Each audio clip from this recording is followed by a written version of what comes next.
Here are three plastinated bodies.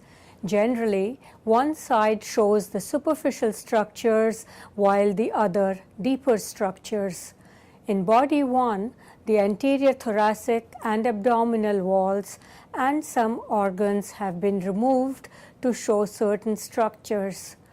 Body 2 has been divided in the mid-sagittal plane and all the organs have been removed. I am really pleased with the way the section turned out.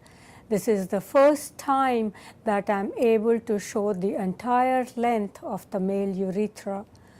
Body 3 shows the cartilages, ligaments, and attachments of some of the muscles. Also, the nerves can be followed easily. One upper limb has been separated at the sternoclavicular joint. By the way, clavicle is the only bony connection between the upper limb and the axial skeleton. For this video, I will use mainly body 2. For better understanding, do view the structures in the other specimens. Let us start with the osteology. The clavicle is the only bony connection between the upper limb and the axial skeleton. The medial third of the clavicle is convex forwards. The sternal end is much wider as compared to the acromial end. The lateral end inferior surface shows this roughness where the coracoclavicular ligament was attached. On the lateral view of the scapula, note the coracoid process, the acromion process, and the glenoid cavity, which is not very deep. By the way, what deepens the glenoid cavity? It is the glenoid labrum. What would you call the tubercle situated above and below the glenoid cavity? Attached to the supraglenoid tubercle is the long head of biceps, whereas coming from the infraglenoid tubercle is the long head of triceps, and thus these two long heads can act on the shoulder joint. This facet on the acromion is for articulation with the clavicle, and as these two are articulated, inserting along the clavicle and the acromion and the spine of the scapula is the trapezius. Coming from the same bones but the opposite borders is the deltoid. On the humerus, note the head, lesser and greater tubercles. Between the two tubercles is the intertubercular groove.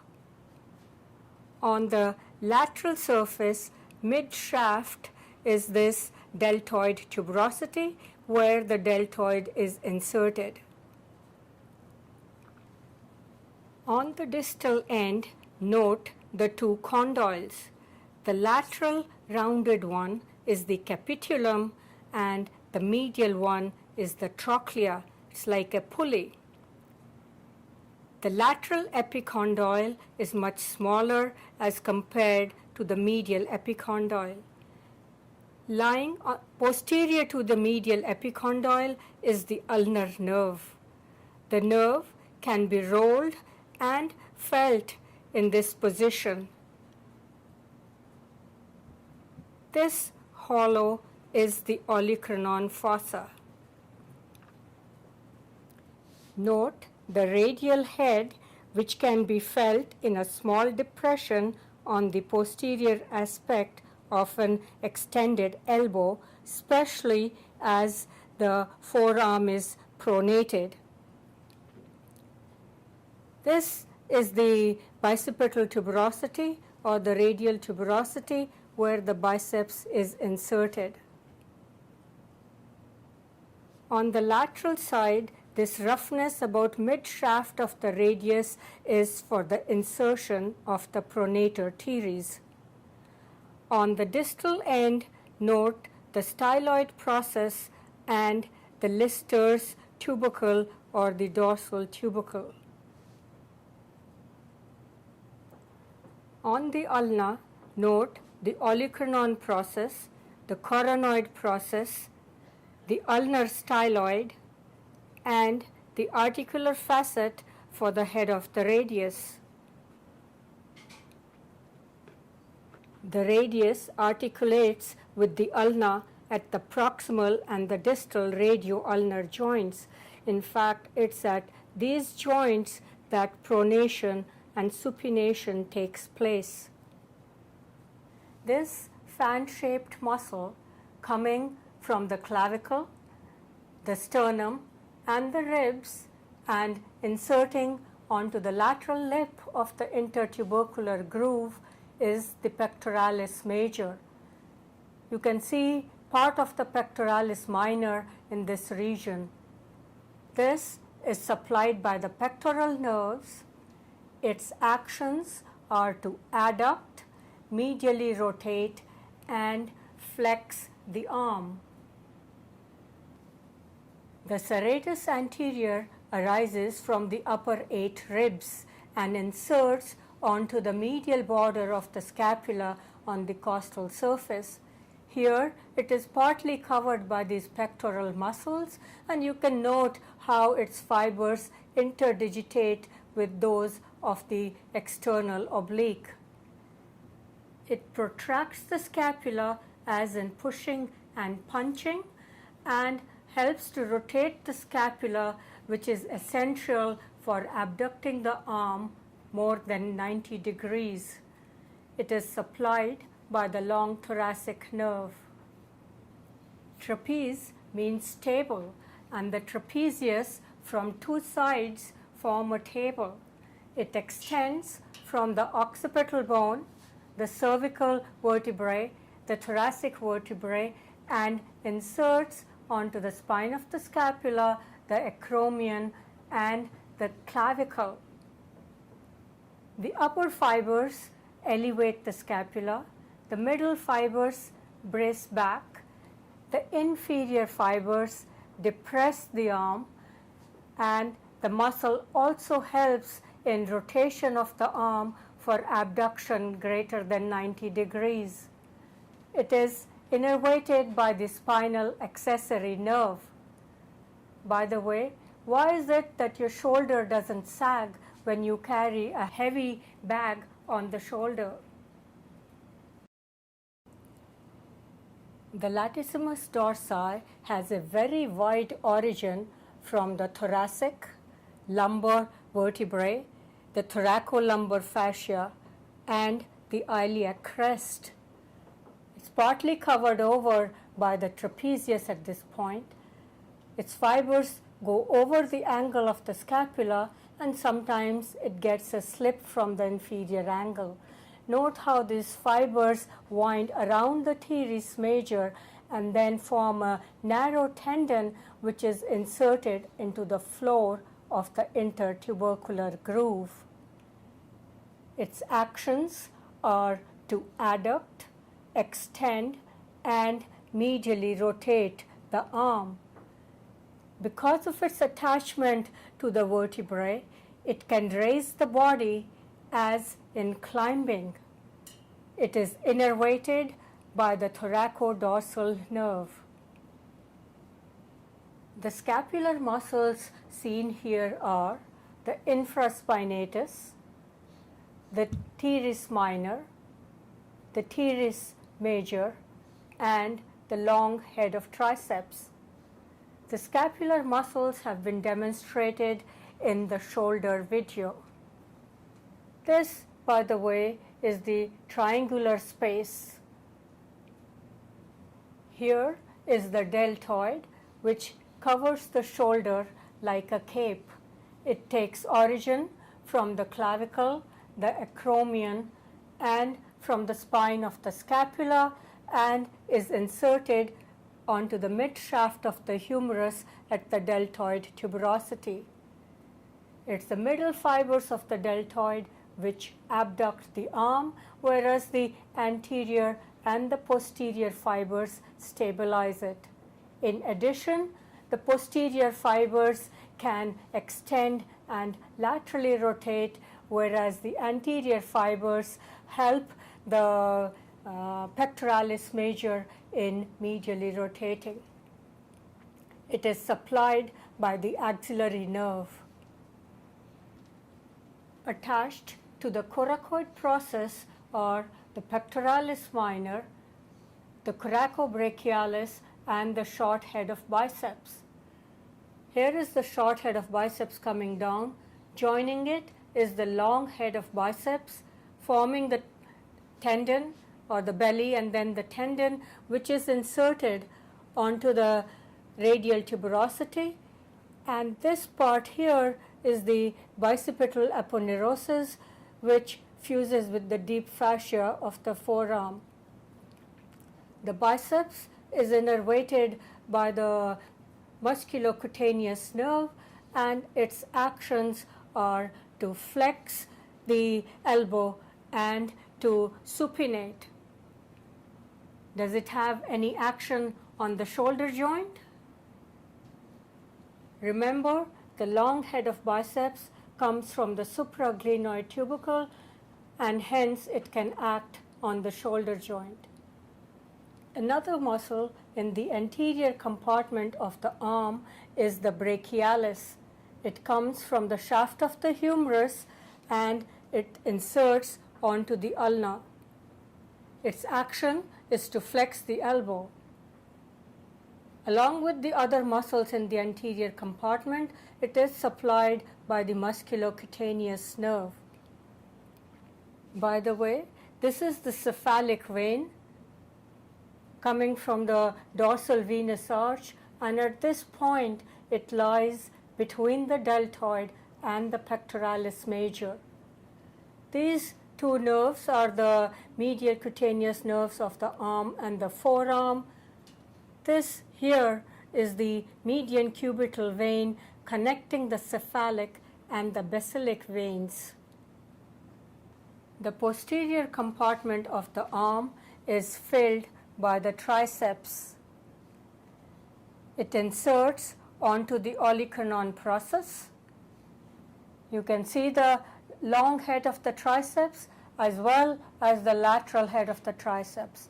The medial head of the triceps is situated deeply and is also sometimes called the deep head and is not visible in this specimen. It is innervated by the radial nerve. In fact, this nerve that you're seeing here, little branch coming out, is a branch of the radial nerve on its way to supply the skin on the posterior aspect of the forearm. The actions of the triceps are to extend the elbow, and in addition, the long head also extends the shoulder. The muscles in the posterior compartment of the forearm are extensors of the wrist, thumb, and fingers, as well as supinator and brachioradialis. They are arranged in two groups, the superficial ones that you see here and deep. Most of the superficial muscles originate from the lateral epicondyle, and it is thus called the common extensor origin. Since there isn't enough space on the lateral epicondyle, some of those muscles extend up to the lateral supracondylar ridge. The lateralmost muscle in this group is the brachioradialis, which extends from the brachium, the supracondylar ridge, onto the lateral part of the radius just above the radial styloid process. It is supplied by the radial nerve, and it's an exception to the rule that even though it is in the posterior compartment with the extensors and is supplied by the radial nerve, its action is to flex the elbow, and it stands out when the semi-prone forearm is flexed against resistance. I'm now holding on to the brachioradialis. In fact, people say it initiates supination of the prone forearm and pronation of the supine forearm. This little nerve, thin nerve lying on it is the lateral cutaneous nerve of the forearm. The next two muscles, this one here and this, are the two radial extensors of the wrist. These are called the extensor carpi radialis longus and extensor carpi radialis brevis. They insert onto the second and third metacarpal bases, and the difference between the two is that the extensor carpi radialis longus comes from the supracondylar ridge, whereas the brevis comes just from the common extensor origin. The extensor digitorum comes from the common extensor origin and divides into 4 tendons for the 4 fingers. It forms an extensor expansion over the fingers, and it extends at the base of the terminal phalanx. Thus, it can extend all the joints. Can you name the joints? The wrist joint, the metacarpophalangeal joint, the proximal interphalangeal joint, and the distal interphalangeal joint. The next muscle is quite slender and thin, and it is just for the little finger. In fact, its belly is fused with that of the extensor digitorum, coming from the common extensor origin, but as it comes down, it goes to just the little finger, and hence its name, extensor digiti minimi.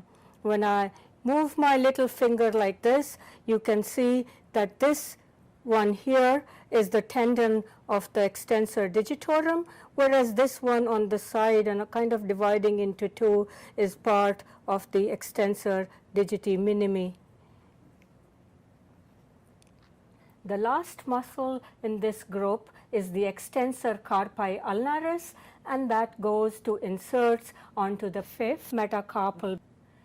This structure here is the fibrous extensor retinaculum that keeps the extensor tendons in place, and actually it has 6 separate compartments for all these tendons going down into the dorsum. In the deep compartment are 4 muscles, which will be seen in another specimen, but I would like to point out some of the tendons seen on the dorsum right here. This space here is called the snuff box, so called because people used to put snuff in here and inhale, or sometimes even put perfume along here, because lying in the floor of the snuff box is the radial artery. The lateral boundary of the snuff box is formed by 2 tendons. This thin long one is the extensor pollicis brevis, and this thicker shorter one is the abductor pollicis longus. The medial boundary here is formed by the extensor pollicis longus. The bones that can be felt in the floor of the snuff box are the scaphoid and the trapezium, for thumb. And you can see here how the tendon of the extensor pollicis longus hooks around this little tubercle that we had mentioned, and then changes direction to come like this. These 2 tendons here, actually only see one of them, that is the tendon of the extensor carpi radialis brevis. This tendon is an additional tendon that is there for the index finger, and that is the tendon of the extensor indicis. It lies medial to the digitation coming from the extensor digitorum. So this is the very own extensor for the index finger. The muscles in the anterior compartment of the forearm are the pronator teres and flexors of the wrist, thumb, and fingers. They are also arranged in 2 groups, superficial and deep. Just like the extensors, most of the superficial muscles come from the medial epicondyle, which is thus called the common flexor origin. The very first muscle coming from that comes across the forearm like this, and it inserts onto the mid shaft of the radius, and the muscle is pronator teres. Teres meaning round, and this is where you're seeing part of it. As I retract these muscles, you can see the entire length of the pronator, and of course it pronates the forearm. The next muscle coming from the common flexor origin is a flexor on the radial side. So this is the flexor carpi radialis, and it inserts onto the base of the second and the third metacarpals. The next muscle has a very thin belly and a long tendon which goes superficial to the flexor retinaculum and attaches to the palmar aponeurosis. This muscle is the palmaris longus. In fact, this is a phylogenetically degenerating muscle and is often absent in maybe up to 10% of the people. What this does is to deepen the cup of the palm of the hand. And yes, if you say it flexes the wrist, but perhaps it could, but that's not its main function. The next muscle is slightly deeply placed, but it is a flexor of the digits, and hence its name flexor digitorum. But this is the superficial of the two flexors, and so it is called flexor digitorum superficialis. As it comes down, it divides into 4 tendons for the 4 fingers, which insert onto the base of the middle phalanx. We'll follow those in another specimen. Most of the muscles in the forearm are supplied by the median nerve except for 2. This little muscle, well actually not that little, but coming on the medial side and inserting onto the pisiform or to the base of the 5th metacarpal is the flexor carpi ulnaris. And what do you think would be its nerve supply? Well, it's a flexor muscle on the ulnar side. There is an ulnar nerve, and yes, the ulnar nerve supplies this muscle. This, by the way, is the ulnar artery lying right next to it. And this here, I'm running the pointer over, is the radial artery. In the deep flexor compartment are 3 muscles: the flexor pollicis longus, the pronator quadratus, and the flexor digitorum profundus. Make sure you see them in another specimen. In this forearm specimen, most of the muscles have been removed to demonstrate the supinator and the pronator quadratus.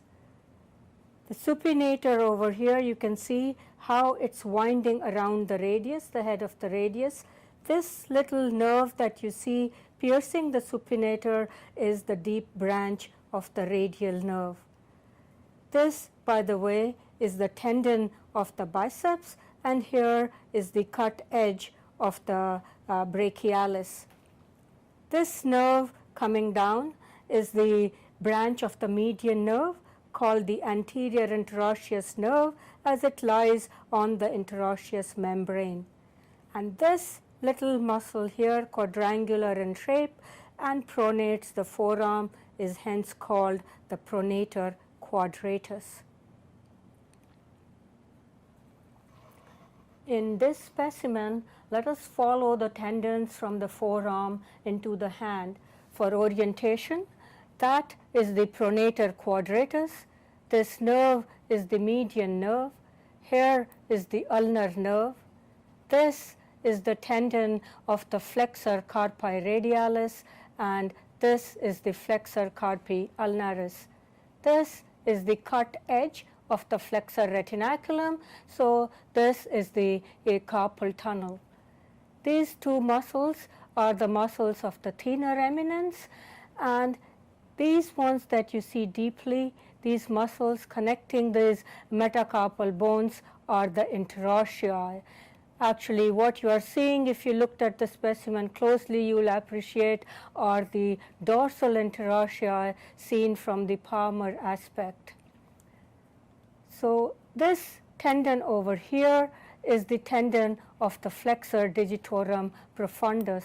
You see how the tendon of the flexor digitorum superficialis in my left hand splits to let that tendon of the profundus go through it.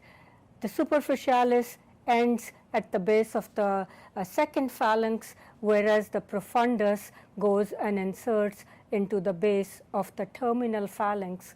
Thus, it is the flexor digitorum profundus which can flex the distal interphalangeal joint in addition to the others. This tendon here is that of the flexor pollicis longus. On the dorsal aspect of the hand, note these two tendons, those of the abductor pollicis longus and the extensor pollicis brevis. This is the extensor pollicis longus coming all the way to the terminal phalanx, and as we put that to one side, these two here are the tendons of the radial extensors, extensor carpi radialis longus and extensor carpi radialis brevis. These here are the tendons of the extensor digitorum forming the extensor expansion. This muscle here that I am following now is the first dorsal interosseous.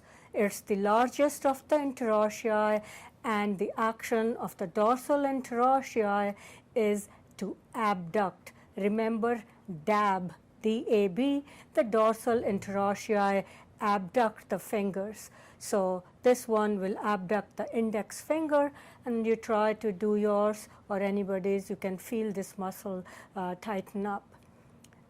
This and these are the another interossei that you can see, and these interossei are inserted into the extensor expansions.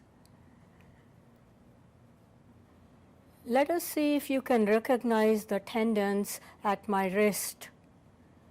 As I oppose the thumb to the little finger, this tendon that stands out in the middle is that of the palmaris longus. Just lateral to that, this one here is the flexor carpi radialis, and the one on the medial side here is that of the flexor carpi ulnaris. As I flex my little finger, standing out between these two tendons here is the tendon of the flexor digitorum superficialis. As I turn it, you can see the snuff box, and I'm sure you can recognize or name these tendons. See how this one right here going all the way is extensor pollicis longus, extensor pollicis brevis, and this one here is the abductor pollicis longus. As I extend the wrist, this little bump that stands out, these two, these are the radial extensors, and you can see the tendons of the extensor digitorum. As I extend the index finger while the others are flexed, the one that pops out in between these two is the tendon of the extensor indicis. This prominence at the base of the thumb is the thenar eminence. Underlying this, or it is formed by three muscles. The muscle on the lateral side is the abductor pollicis brevis. The one here lying next to the tendon of the flexor pollicis longus, the muscle is the flexor pollicis brevis, and deep to both these, and yes, you can't see them here, but just to explain, is the opponens pollicis. Remember, you have only one opponens, which enables you to oppose your thumb to the other fingers. All these three muscles are supplied by a branch of the median nerve. Corresponding to the thenar eminence, right here is the hypothenar eminence formed by three similarly named muscles, those being supplied by the ulnar nerve.